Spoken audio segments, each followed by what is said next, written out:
Good evening and welcome to our Robertson School Speaker Series event during Black History Month here at VCU with a panel discussion titled Post-Black Lives Matter, New Beginnings. My name is Marcus Messner and I'm the director of the Robertson School of Media and Culture.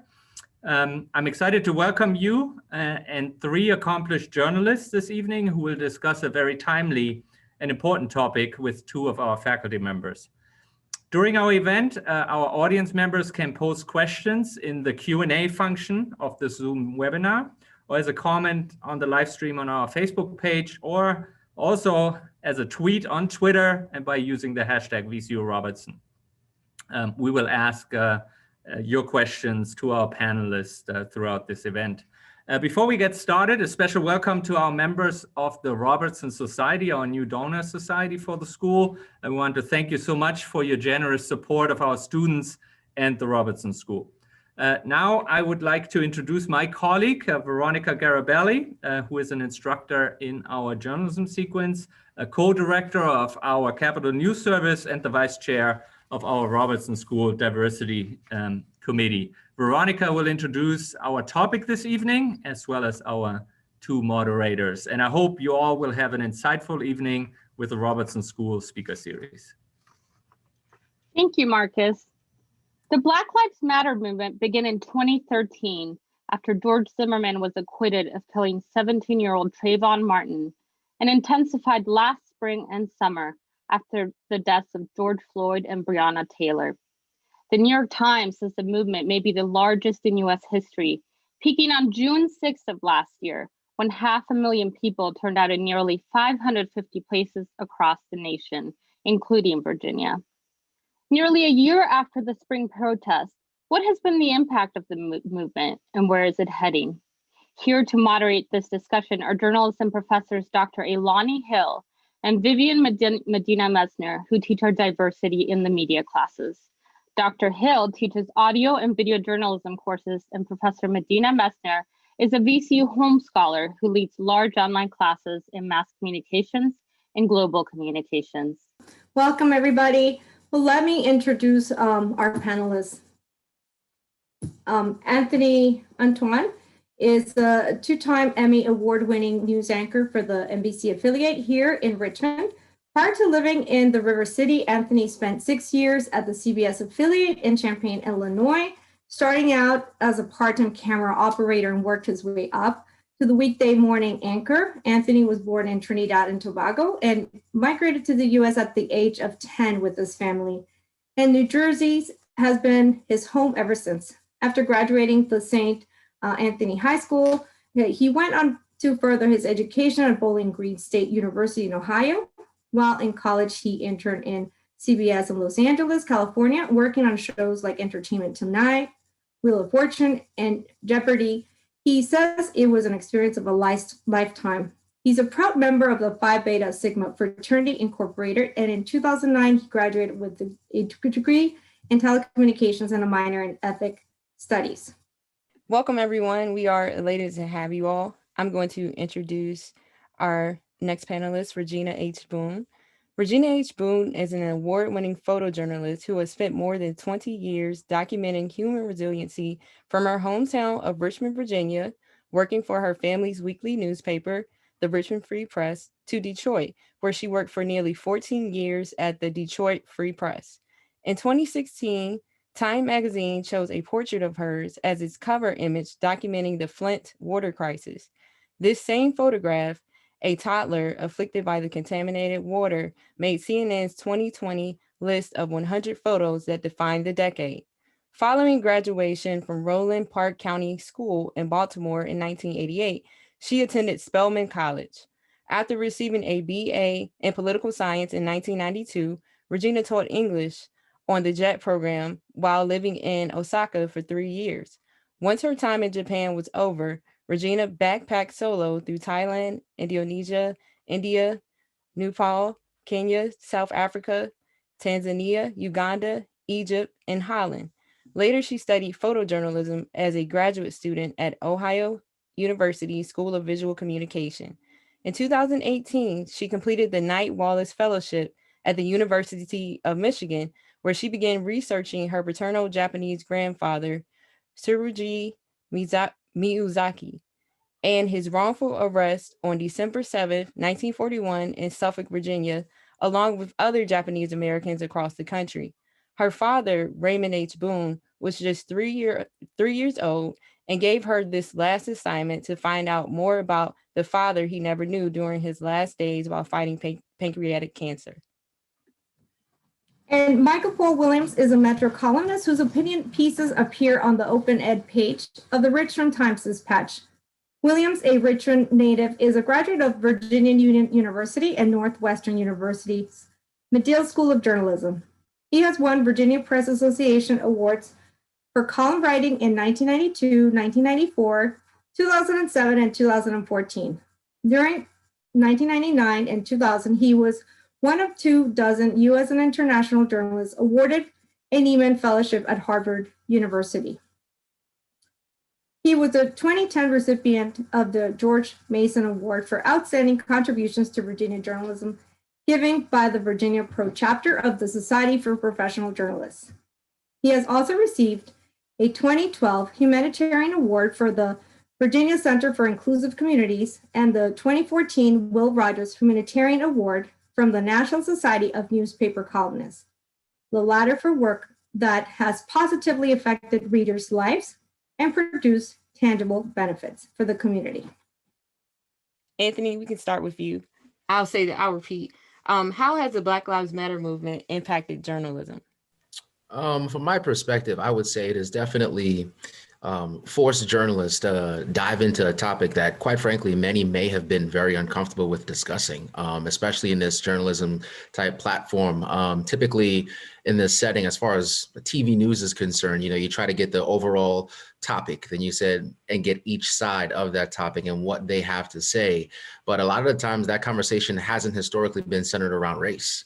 And what the Black Lives Matter movement is forcing people to do is to not only shed a light on systematic racism, white privilege, the discussion of, what it is to really be Black in America, and finally having the masses, right, listen attentively to the lived experiences of people of color who have been here from, for a very long time, living day to day and not and maneuvering in these spaces, and here comes the media trying to be this neutral force to really discuss something that has over 400 years of history attached to it. And here we are in this point in time where we're trying to condense a lot of that information into, a 2-minute story or a 1-page article, or whatever the case may be. And I think it's really forced us to dive in and dig a little bit deeper, because even within the Black Lives Matter movement, there's a lot of people involved as far as their thought process, as far as what they want to see come out of, the movement and how they want to see that done.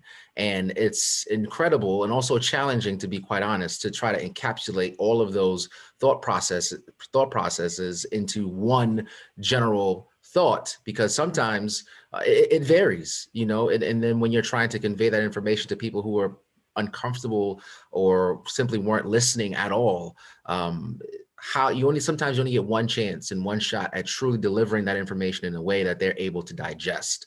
Some people might turn away from it. So you have to be very delicate with your words and how you present the information, because that one viewer, that one day, that how you word your sentences could really make a huge impact. And this question is for all panelists. Well, how do you, or what do you think that the Black Lives Matter movement prioritize the different things that they want to accomplish? Regina, go ahead. Why don't you start first? So hi, good evening. So I kind of have a problem though, first with like this question about post Black Lives Matter. For me, Black Lives Matter all the time, pre all of this, post all of this. So this sort of framing for me is a little bit, from my perspective, misframed. So I would just reinforce that Black lives have always mattered from my perspective, and from the perspective that I sit as a journalist, whether I was with a daily newspaper or I'm here in Richmond at a weekly newspaper. So I'll just leave it at that for right now to keep it short. keep it moving, keep the conversation flowing. Sure. And Michael Paul, what do you think? From what I have gleaned from people who are actually consider themselves part of Black Lives Matter, they don't like the word movement. They don't view this as a movement because it's not going away. Movements have impermanence. This is not something that's viewed as something that's finite. It has our attention now, which is good, but of course it was around before George Floyd got killed. So if we're in a moment, it's in a moment where people are paying attention. Now that has the potential to be a moment because I'm recalling about 12, 13 years ago, we were in a so-called post-racial moment. And we saw what a joke that was. I mean, a lot of us never really bought into it anyway and thought it was silly, but we thought we were in a moment where we didn't need to talk about race anymore. And we had arrived and we had solved our problems with white supremacy and racial inequality. And well, here we are, 2021, and they seem to be as pronounced as probably at any point in my lifetime. I mean, some of the variable numbers haven't really moved much from my childhood back in the 1960s during the peak of the civil rights movement. Not a movement, thank goodness. I'd like to say Black Lives Matter is here to stay. Exactly. Absolutely, I agree that Black Lives Matter is here to stay. And Anthony, what are your thoughts on that? Yeah, same thing, just kind of piggybacking on all of that.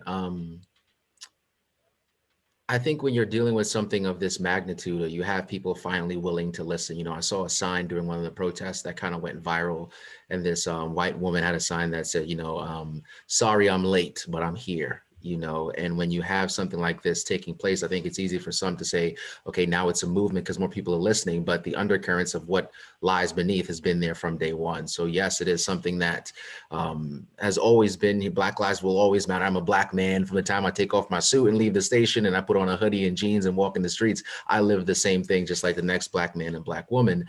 But I do believe that people are willing to listen now. It's just from my perspective and people I've interviewed, there are people now, sadly, had to watch a video like that for George Floyd to pass away in that manner, to be killed in that manner, for them to finally say, oh goodness, you know what I mean? So it's not like if you're giving credit to people, because, truthfully, the bar at that point is really low. Right? If you're giving people credit for finally coming to the table with some listening ears after watching that, the bar is low, but here we are, and if we are hopefully looking to build on something and move forward, it's an important thing for us to have discussions like these, but also for people to read books, for people to share lived experiences and just kind of grow and learn. And hopefully, by the time I am, ready to leave this earth, that we are in a much better space than we are today. But, that's being hopeful. But to Anthony's point, it's really sad, but oh so tragically American that it takes somebody getting killed for people to listen. We didn't have a civil rights movement in earnest until Emmett Till was lynched. We couldn't get any sort of movement on civil rights legislation until John F. Kennedy was murdered. We couldn't get a fair housing bill until Martin Luther King was murdered. So it just always takes that sort of horrific event, it seems, to move America's consciousness to do what it should be doing all along. I don't know how many martyrs we need. But I think we're also discussing who the word people that we're using, we're referencing majority white people, right? I mean, because Black folks, we know what we're living. We know what we're in. I mean, the majority of us. So Anthony, when you use the word people have finally listened, you're referring to white people, right? Yeah. Okay. So and even in that, what it is. predominantly white people, but Okay. there are some people, even if I don't know, in other cultures, maybe in the Asian community or the Hispanic community, that don't necessarily align in their thinking that is closer to believe that Black Lives Matter. So yes, predominantly white people, but that also doesn't cover the entire swath of people that have varying thoughts. Definitely. But I just think that it's important to call it what it is. I mean, it's all due to white supremacy, and due to the caste system, as Isabel Wilkerson talks about in her book. And yeah, of course, with the Asian American community, Latinx community, wanting to be as far away from the Black community as possible. And, so. Yeah, we forgot about Kanye. So just to continue with that thought about it took horrific images in order to get people's attention. How do you think that journalists can reframe the conversations about Black Lives Matter? And also, what have the media done well with coverage of the Black Lives Matter movement, and what can they improve on with it? And that question is open for everyone. Well, I think the media, as in all social justice movements, well, at least from my frame of reference, going back to the civil rights movement, doesn't happen without the media. In the middle of a pandemic, and I'm not going to sit here and say I was one of them, but we had so many journalists, and Regina was one of them, who performed heroically out in the streets in the middle of a deadly pandemic with law enforcement at times treating media with as much contempt as they treated demonstrators. Definitely. So I know at least one of my colleagues got roughed up. So these things don't happen without the media. Someday America will appreciate the media. How the media, in concert with Black people who are the consciousness, it seems, of America when trying to enforce its ideals or make them real, have pushed America to be more of what it professes to be, and also have saved America's bacon. We've been in a year where we not only experienced Black Lives Matter and the social movements that the media were duly recorded, because it doesn't happen without somebody recording it. But the media basically saved democracy from a wannabe dictator. So, you would hope that one day America would appreciate the media enough to ensure that it survives, as in newspapers. But we take it for granted. I think we think of the media as something that just magically pops up on Facebook, but it's not that way. I think agree with everything Michael just said, but I think on the flip side of that as well is that I think the media has also played a role to some degree in framing certain events that in the social justice realm in a negative light. Or if you look back at some of the ways the newspapers may have characterized Malcolm X or Martin Luther King, or the mission in itself of protesting and good trouble, like John Lewis mentioned, the media has definitely played in the past a negative kind of role or cast a shadow around a very conscious mission. So what I do think the media is doing well in this day and age is having, with that in mind, is that we are now starting to have discussions in newsrooms. I can just speak for my own, but what constitutes a riot? When do we start using that word? Is the act of breaking the law warranted? Is it something that then takes us to a different space? You're just trying to figure out, and you're trying to really talk to the people on the ground who are protesting, try to talk to the police officers who are trying to enforce the laws that they see fit. And then you're trying to then come together and bring those thoughts together and bring that to the audience and like kind of, you know, present the information, but do so in a way that you're not demeaning, you know, the protesters on the streets, but also speaking to the consciousness of what they're trying to do. So I would just speak for my newsroom when I say like we have definitely had discussions that I don't think newsrooms probably had in the past. And when we can have that discussion and come to a general consensus about how we're going to present the information, I think this movement has forced newsrooms to change. And in that same space, I would say having more minorities in newsrooms has not been a thing. You know what I mean? I think the industry is now really catching up. And when I'm beneficial to work in a newsroom where there are a lot of Black people, and then we can share those experiences with our coworkers, and then we come to an agreement. But there are some spaces where you might be the only Black person in the newsroom, and then you have to, you know, try to speak for an entire race of people, and that can be difficult for some. But I think overall, there are newsrooms across the country that are engaging in conversation they probably never had to before. Yeah. But that's where I would say it's also important to pick up, there's not just one media. There's not, you know, I work for the Richmond Free Press, which is considered the Black press. So we've been doing this all along. We're not having these conversations that you're talking about just all of a sudden. You know, the Black press has been here, has been covering the Black community.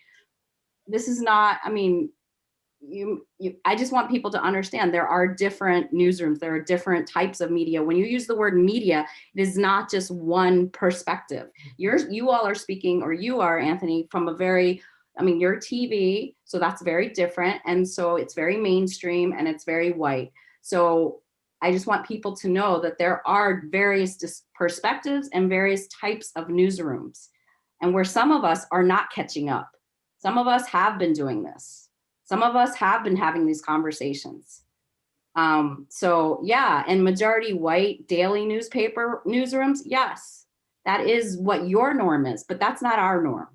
So let's just make sure that we make that clear.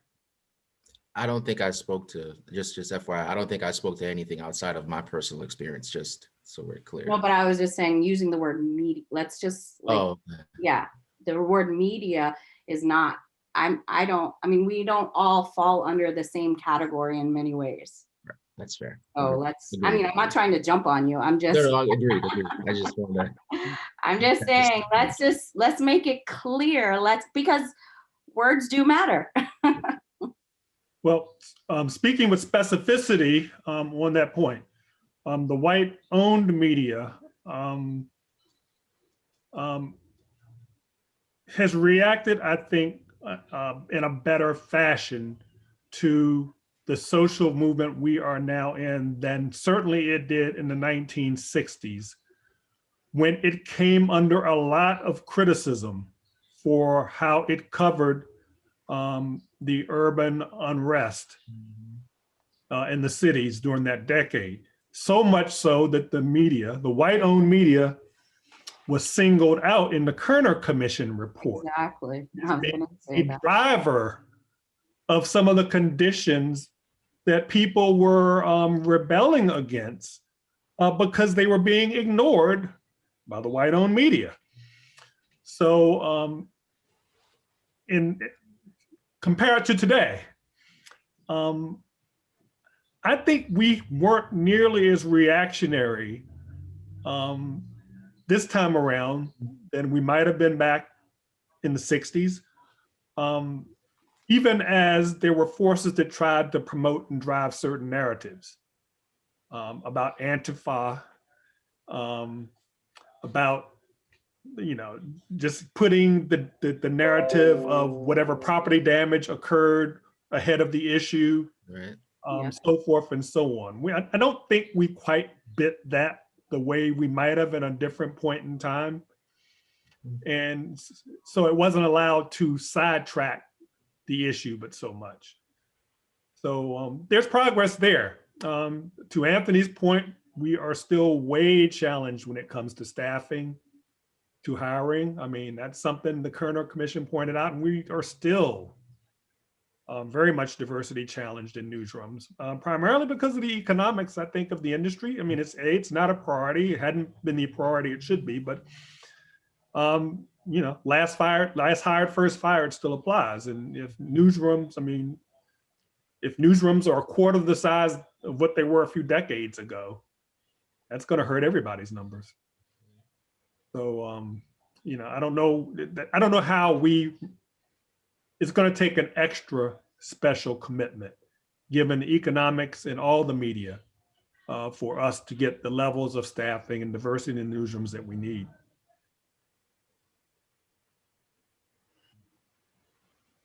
All right, well, with the challenges of newsrooms and the different conversations that we're having, especially during the time of protests, where you have not just Black Lives Matter protesters, but different groups protesting, newsrooms across the country were asked at one point, in some cases, to stop showing protesters' faces, especially if they had not given consent to have their images published or aired on TV, because of an individual risk. And I just want to hear your thoughts on that.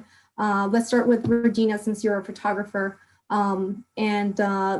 Yes, you know, let's talk a little bit about those decisions that all newsrooms, whether it's, you know, all white owned or you know, different communities. I think I'm sure there's some conversations relating to the protesters and the right to privacy and all that. Yeah, I mean, generally speaking, how we did it, you know, people were on the streets, we covered it. You're out in public, and we were out there documenting what was happening. Now, most of the time when I am covering someone and, you know, I'm able to talk to them, I do go and speak to them and I get their names. And I will say, throughout the summer, I was on the streets we were on the streets at least 65 days in a row, consistently.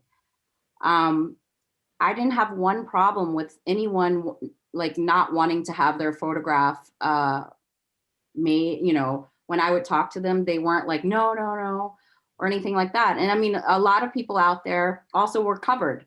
I mean, their faces were covered. I mean, we are in a pandemic, people are wearing masks, and then they intentionally came with their faces covered because they knew cameras. They knew that we were out there with cameras. So, I mean, for me personally, and my colleague Sandra Sellers, we had no problems. Now, I will say other photographers, other photojournalists on the street, white men, they did have problems at times. But throughout, and the discussions that we would have, I mean, in our newsroom about what we were running, we didn't get down to that nitty gritty conversation. I do know that a lot of my colleagues throughout the country, other newsrooms of, you know, friends, that was a big topic at daily newspapers, but at our paper, that was not a conversation because we didn't have any, and we just didn't have to come to that. I mean, just to be very honest, I spoke to everybody mostly, and then if it was a big group sort of picture, that's what it was. We were documenting what it was. Go ahead. You can go ahead, Michael.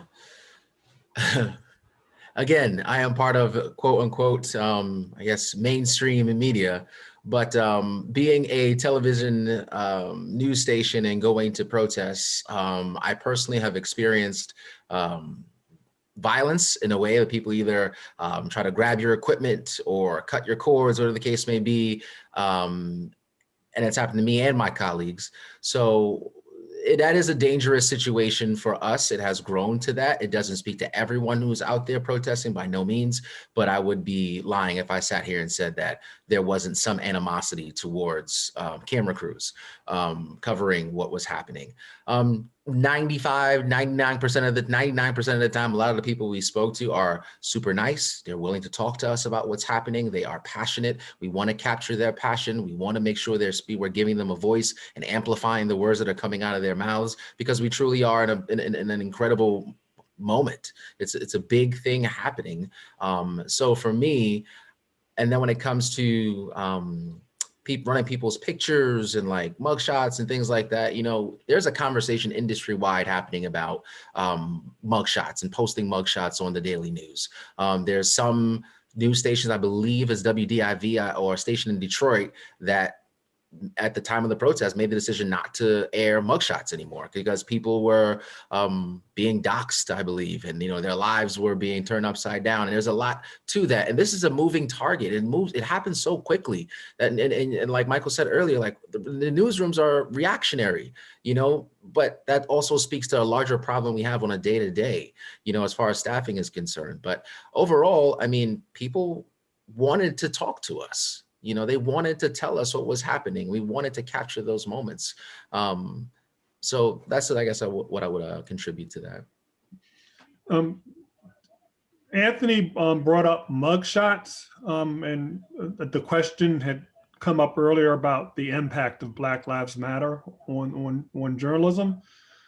There are discussions taking place in newsrooms now that I never would have imagined hearing 5 years ago about not just the wisdom of using mugshots, which I think ought to go, should have gone yesterday. They're nothing but public relations vehicles for the police that incriminate potentially innocent people. And by the way, who looks innocent in a mugshot? But we're not only having those discussions, we're actually having discussions about whether we should even have a police beat. Or a crime beat, and we're talking about how historically those beats have had the potential to be weaponized against people of color. So it's really almost it's dramatically shifted the paradigm of how we think of doing news. So the impact's been somewhat profound. I mean, there are conversations that are taking place in newsrooms. There's a level of introspection that's happening in newsrooms that I never would have imagined. Okay, so we actually have a question from the audience that I would like to ask you all. So speaking of specificity, do you think the media is still trying to understand the difference between a protest, riot, and insurrection, given the storming of the Capitol on January 6th compared to the Black Lives Matter protests? And the question was exactly, can you repeat that? Sure. Speaking of specificity, do you think the media is still trying to understand the difference between a protest, riot, and insurrection, given the storming of the Capitol on January 6th compared to the Black Lives Matter protests? And again, I don't speak for everyone in the media, but I would say the public has an issue with digesting those different terms. You can lay it out as plain as day in your reporting. What you watched on January 6th was a complete attempt at overthrowing a government, you know, like interrupting the constitutional duty of congressmen and women. That is apples and oranges in comparison to what we experience on a day-to-day basis at the protests here in Richmond and all across the country. I think that is a false equivalency. I think that has become a political talking point for a lot of people, and that has then, because of the catalyst that social media can be, it has then pushed that narrative into a space where everyone is kind of believing those things, but they are apples and oranges. They are not the same thing. Black people are essentially asking to just exist and exist freely in a country that ultimately said they would do something on paper, but has not lived up to that. So when people say Black Lives Matter and they're protesting and they're pushing for, I should say, we're pushing for equality and equity, and, you know, and just social justice reform and criminal justice reform, like that is a very different conversation from someone saying, I think the election was stolen. There's no evidence to back that up. That is rooted in nothing but lies and conspiracy theories. But because I believe that and I support this person for president and former President Trump, then I'm going to then say, I don't like it and I'm going to storm the Capitol. That is like some textbook, you know, Boston Tea Party, like overthrow, like that is just not, that is not the same thing, and by no means. Okay, and with that, since you were talking about the insurrection, I'm sure many of you recall there was a moment during the insurrection trial with the Senate and the House managers where they were showing the different videos of the people saying fight. And it was brought up that African American women were shown disproportionately compared to other people in the video. How did you all feel about that, or what were your thoughts on that? I actually haven't seen that. I haven't seen that. Okay. I can't speak to that. Sorry. Okay. But Well, even in that, though, right? I think if there is a concern that Black women were shown disproportionately in those videos, clearly you have people who are looking to take certain portions of any event and then like condense it down into a couple of clips to convey a certain message, right? To disparage Black women in any way. That's just the world we live in right now. Social media, and everyone can edit on their cell phones at this stage in the game. So it's nothing to take a clip from somewhere and put it together to push the narrative you want. You know, so I think, and even when, and I think that also can talk to implicit bias. You know, maybe the person who's editing that video felt a certain way about a protest versus an insurrection, and they wanted to, you know, and they implicitly put Black women at the forefront, a way to convey that they're aggressive or whatever the case may be, which is a false ideology. But it's humans, man. We're flawed creatures. Was this an insurrection? Yeah, that's yeah. So this is during the trial. Do you all remember when the House managers were showing the video as evidence? You know, with the insurrection trial for President Trump. Heavily featured Black women. Yes, that was a big portion in the trial where it was brought up. It was brought to the attention of the Senate that the videos show African American women saying "fight" disproportionately compared to other people in the video. So I was just wondering what your take. I saw some Black males in the insurrection video, because every time I saw one, I was like, "What in the world?" Yeah. No, not the actual. She's saying the protest. She's saying the protest. Not the actual protesters. They were just comparing Donald Trump's use of the word "fight" to other politicians who use the term "fight" as well. It was a comparison. Right. Okay. Yes. That was just ridiculous. Yeah, that was just a sideshow. I mean, what are you comparing? I mean, it's just stupid. Exactly. It's all about context. I might use the word "fight." You know, any of us might. It's all context. You use it right before an insurrection, it takes on a different kind of meaning. Well, context and everything. Yeah. And talking about context, I mean, what are your thoughts about the way the media, different types of media, represent minorities? Blacks, you know, Latinx, Asians. I mean, do you feel that we're considered? What are your thoughts? All right. Well, first off, you be careful with the use of the word minority. Yeah, I was gonna say that is true. In our Black Lives Movement era. Yeah. That is potent. I mean, you're walking in hot water right now. Taking after. I mean, it's not a laughing matter, actually. That's serious. Like I said before, words matter. What do you framing questions? But yeah, right. the framing. I mean, those. I mean, this is a moment where we're examining, re-examining, and reevaluating everything, including our vocabularies, which is a good thing.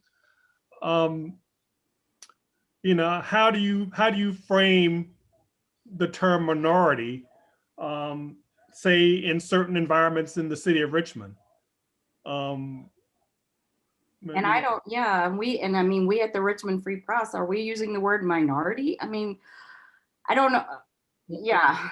Regina, when America is a majority people of color country, will people of color still be minorities? The term minority uh, centers whiteness in a way that Yeah, yeah. Black Lives Matter is rejecting. Exactly.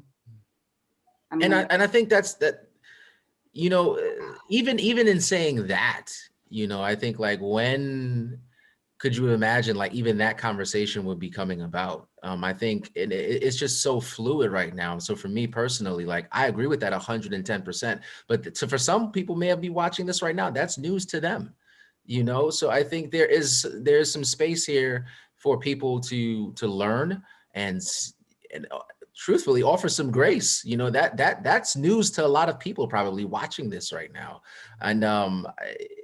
And I agree with it 100%, but I think it speaks to the fact that we are reevaluating everything from the words that we use, how we put those words together, and the video that we air on TV. Can it convey an inaccurate depiction of what took place? Like it's just a constant review of how things are done in my newsroom.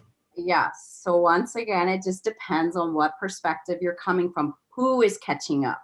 Who is speaking? Yes, in his newsroom and other newsrooms, but in our newsroom and other Black members of the Black press, we are not catching up. We are not using that terminology. We have been here. We have been telling the story of Black people from day one.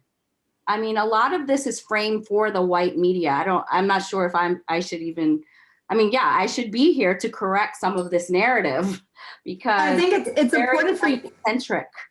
But it's important that you are here because many of our students are from the Black community, and you know, like Anthony was saying, you know, also this is a space where we're debating, we're discussing important issues.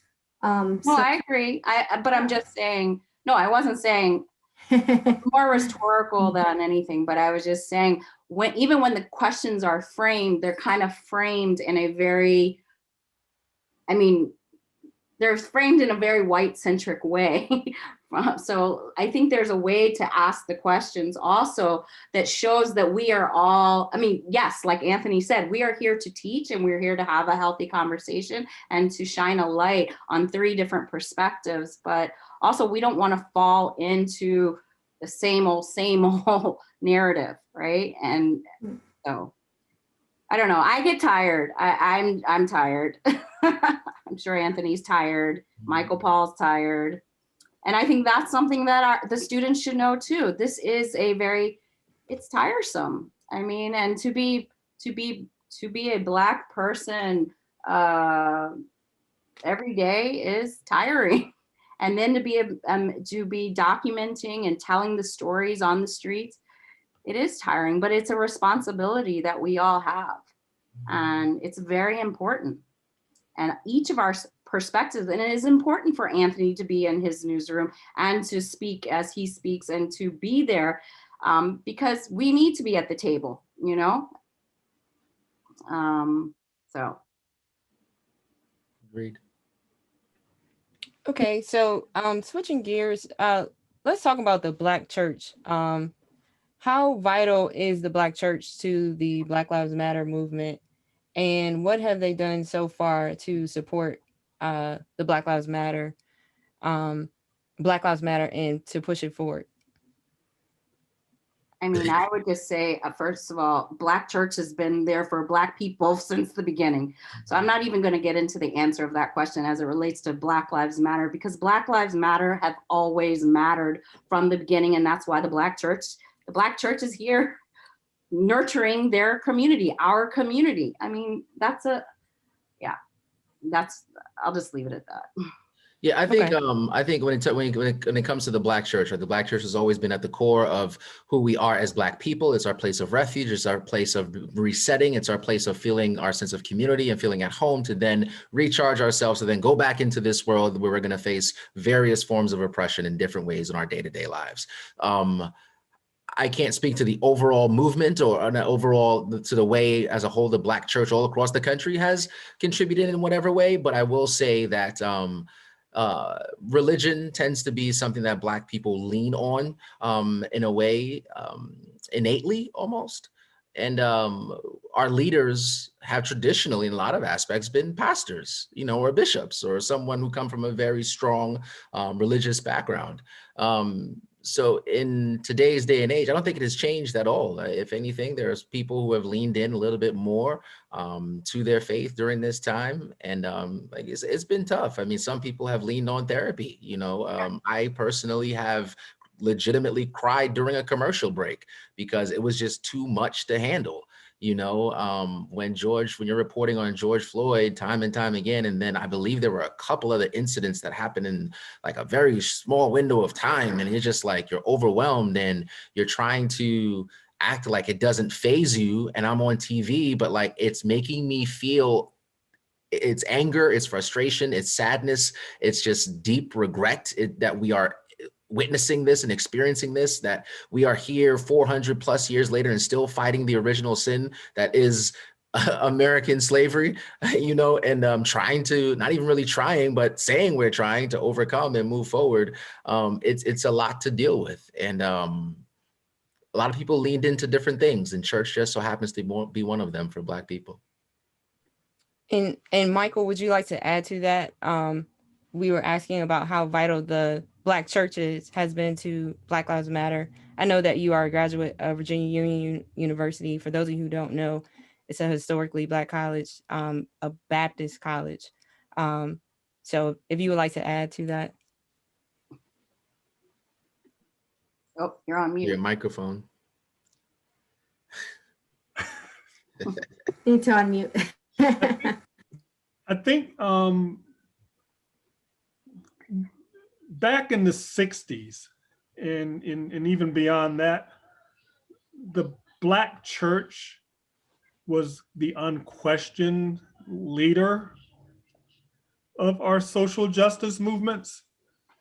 And it seems to me that now, by design, this movement is a lot more decentralized and less faith-based, which probably makes sense because, I mean, to be honest, I mean, just about everything you read says that faith and organized religion is less central to the lives of younger people nowadays. But they, I think, I mean, not to be brutal about it, but I think there's a school of thought that, we don't want a leader up on a throne to get shot down because we saw enough of that. Mm-hmm. So, I mean, you can kill a revolutionary, but not a revolution. What was that from Judas and the Black Messiah? But Right. Yes, actually, Michael, Paul, that's a great point because I feel that the interest in history and going back to periods both the 60s, the 70s, has generated perhaps opportunities for content creators to tell those stories. Or what are your thoughts, like in terms of connecting history and the opportunities for the Black community to tell stories in the entertainment or into from a creative content perspective? it's just kind of amazing to me that we're just seeing certain stories on film. I mean, speaking of Judas, I mean, that went down 50 years ago. And we're just hearing the stories. I mean, how much time does it take and how much distance does it take before we can tell these stories? I hope not 50 years. I mean, I do want to get a little bit of distance from what we're seeing now, because distance sometimes clarifies. But I hope we do a better job of documenting in that way, through literature and through nonfiction and through cinema, these movements, because they're important. Yeah, I would say when you think about film, for example, and you think about the birth of a nation, and how that really set the platform for film in this country, and then how it really set the table and for how African Americans are viewed and depicted on TV, and those caricatures that were exacerbated by forms of film and photography, and how it's grown. I think personally speaking, there's nothing wrong with these films for some, but for me personally, I am tired of watching movies like The Butler or The Help or something where, Black people are at the mercy of white Americans and they are waiting for that moment to be saved, or they are waiting for that moment where they are seen as likable, or someone that is, they're Black, but, You're not feeling Driving Miss Daisy? You know, I don't want to see those films. I just don't want to see those films. I'm tired of it, and that's a lot of people. And it's again, there are different forms of how people are digesting films, and now you have like Netflix and Hulu, and everyone wants to stream, but you got to have content to stream. And now there's a push in Hollywood to get more Black men, women as writers, producers, directors, and when you have that influence. You look at Ava DuVernay, like, and she creates a film like Selma, like, my goodness, you're having women, Black women at the forefront of what is created, how it is presented. And you have films like these, Selma and others coming out right now. And Judas, I haven't even watched that yet because I know I'm going to get angry, even though I already know what's going to happen, so I think even that speaks to, I think, how America is changing, maybe slow, however the case may be, but having white supremacy or white lead roles, and it's just changing. Like, no one, like, that's not the America that I live in. The America I live in, I come in contact with Black, white, Asian, Dominican people. I come in contact with everyone, and I want to see that in the films that I see. And no longer are white men and women per se writing those scripts to minimize the impact of Black and brown people, but now you have Black people as a whole writing these scripts, and that has seriously changed the way the narrative is pretty much written. And I would also add to that in terms of who's behind the camera, being a Black woman, and who's shooting, and whose perspective are you seeing things through? If we look at it locally, who's showing the visuals here in Richmond? I mean, Sandra Sellers, my colleague, and I, we're the two Black women who have been documenting on the streets what is happening. So majority of what people are seeing here in Richmond are through the eyes of a white man. And so I think we all have to think about that too. Whether it's watching a movie or picking up a newspaper, or even watching news on TV. It's the perspective, not just the writing, but it's the visuals, it's the moving picture. And whose perspective is that? And there's been studies about how many photographs that we all look at, the majority are through the eyes of a white man. And when you start to think about that, that's quite interesting. Yep. Okay, so we only have a few minutes left, but we want to take a few questions from the audience. All right, so one question is, will a more equitable and inclusive white media set, not there yet by far, contribute to a downward spiral of those outlets? Or will there be a positive reset that results in commercial success? I'll read it again. Sure. Will a more equitable and inclusive white media set, not there yet by far, contribute to a downward spiral of those outlets? Or will there be a positive reset that results in commercial success? I mean, like more equitable, like more representative staff. Right. Better. Yes. That a more equitable anything always redounds to the benefit of everyone. And that's the big lie in America that's dragging this country down, that if you do something that's beneficial to the poor, if you do something that's beneficial to people of color, it's a zero-sum loss to the majority, which is ridiculous. That's not true. It's been demonstrated and quantified and documented to be false. It's just a racist narrative, or a narrative that's meant to keep the wealthiest people wealthiest. Diversity and more equitable coverage. Of course, I mean, think of all the untapped audiences Right. that you get if you do the right thing. That will be the salvation of journalism or any business. It's no accident that every time you turn on a television set and you turn on a commercial, you would think that every couple in America is interracial, and you would think that every gathering in America is inclusive. It's because they figured out that sells, that our audience is everyone. And, you know, so it's a win for everyone if we can just get past our bigotry. And I want to go back to a point that a few of you made about maybe not getting enough support from different communities, whether it's a Latino or Latinx community or Asian or different communities.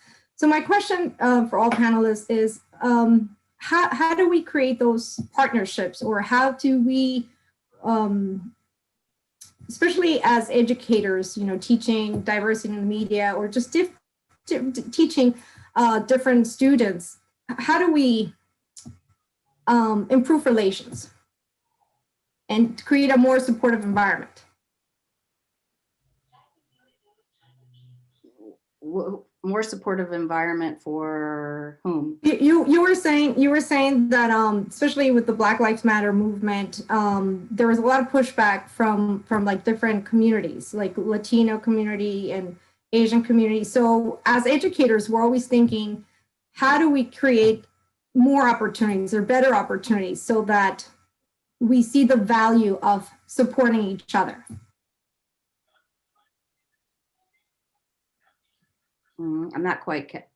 Do you all want to answer? So then, how that question? I think you mentioned that you didn't get, or not you, but the Black Lives Matter movement got some pushback from Latinos and from the Asian community.